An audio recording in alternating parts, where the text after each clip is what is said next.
लोगों को गाना सुनाएंगे जो इनका गाना इस समय ट्रेंड में चल रहा है, जो महाकुंभ में सुनाया था। तो भैया प्लीज थोड़ा सा सुना दीजिए हमारे ऑडियंस को।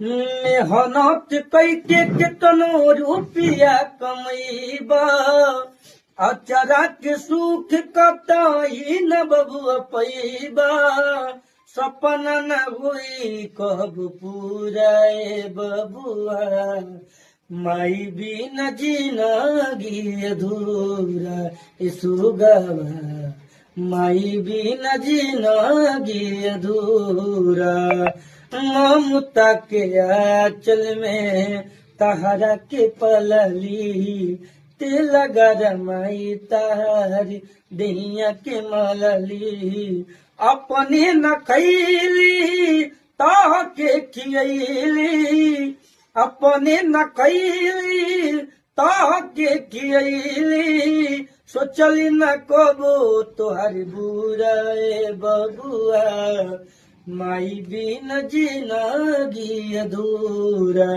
सुगवा, माई बिन जिनगी अधूरा। वाह क्या बात है, कितना अच्छा गाना सुनाया है भैया।